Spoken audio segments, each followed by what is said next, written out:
Let's continue. Not sure if you have observed or not, but we've been using classes, methods, and objects already. What does this out.println mean? Out is nothing but an instance of a class, and we're just trying to call a method inside that class. What this method does is just going to have some instructions that will print this statement on the console. And the main that we've been talking about is nothing but a method with some arguments. We're going to talk about this statement pretty soon. And in here, classes and objects is nothing but a class. So knowingly or unknowingly, we've been using all these throughout our examples. Now these variables in here doesn't necessarily have to be inside this method. It can also be inside a class within this block. Let's try to do the same thing in our maths class. So we can have int x equals 10.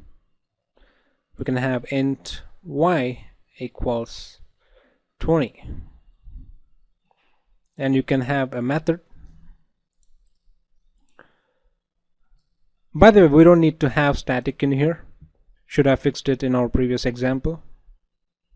See, we don't have any error here. That means we're good.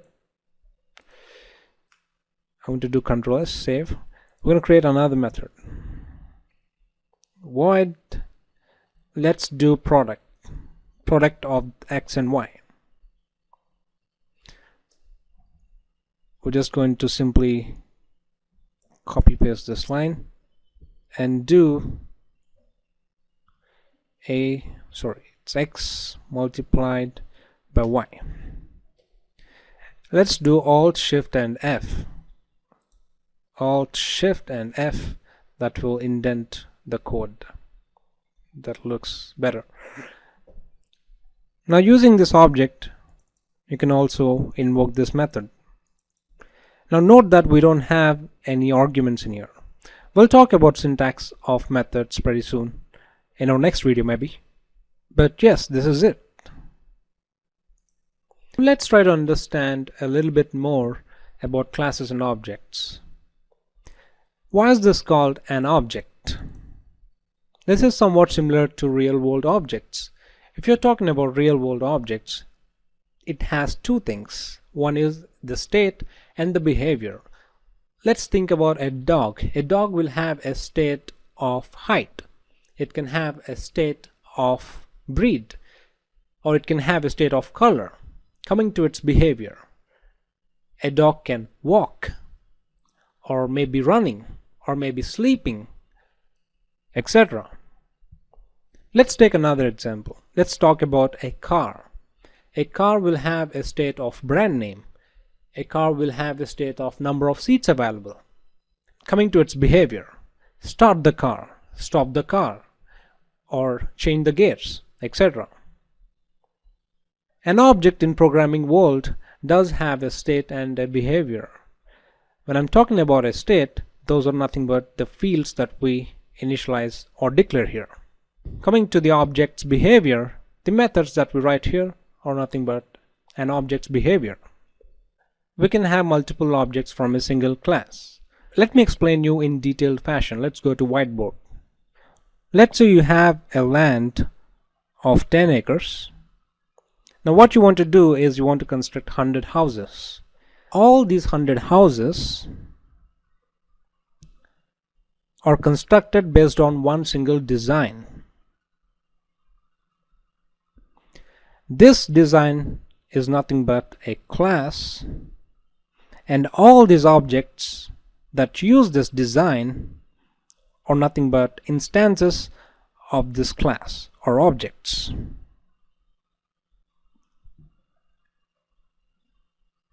So now let's try to form definition of a class and an object.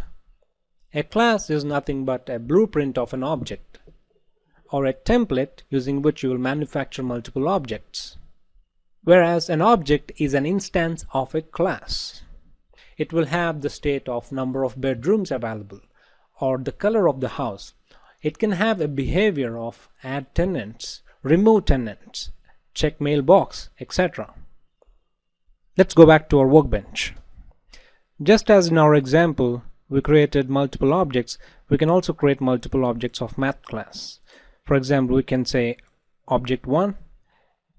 So essentially what we did here is we have two objects but are identical. Objects doesn't necessarily have to be identical. Let me explain you what I mean. Again, let's go back to our whiteboard. Although all these houses are based out of one single design, that doesn't mean all these houses should stay identical. They can vary in terms of color, number of bedrooms available, etc. So when we're trying to create an object, we'll also set its state. And we'll give the values like number of bedrooms available or the color of the house, etc. Going back to our workbench. Sorry about the frequent switching. Now let's get rid of this. So how do we set the state of an object? We used constructors. Let's talk about it a little bit. A constructor will have the similar syntax as to that of methods. We haven't talked about the syntax of methods and constructors. We will in our next video.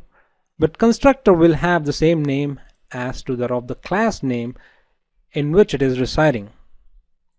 So we'll simply say maths, and then that's it. We have a constructor here. And instead of setting these values in here, we're just going to get rid of all these initializations. And instead, we're going to send parameters to this constructor. We're going to say int, say d, comma int b, alright, let's say k. X equals d, y equals. Now this should bring us an error here. So what's going on? Whenever we create an object, it will definitely call the constructor first.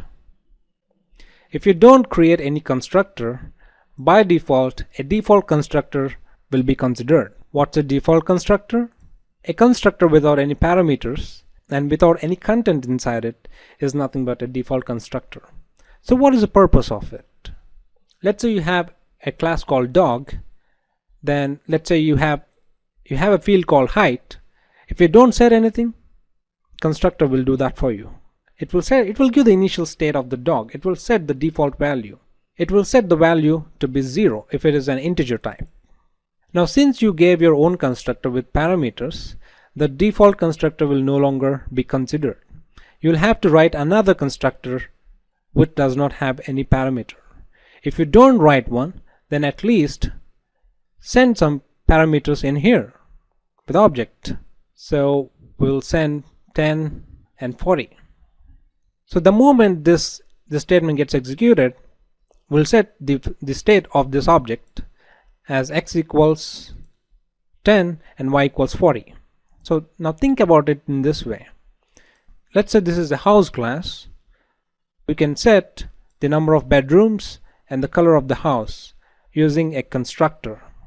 And throughout our program, we'll use those particular fields. So what do I mean by that? Had this been a class called house, then you can have an object, a house object with say number of bedrooms 3, and you can have color as red. We can have another object, object 2 of house, with number of bedrooms as 2 and color as green, something of that sort. You can have as many objects, you can create or manufacture as many objects as you can. So that's what is the job of a constructor. Now I hope it makes sense. You can run the program, you can play with this program in whatever way you want. You can also say object dot product to print the statement. Alright, see you in my next video.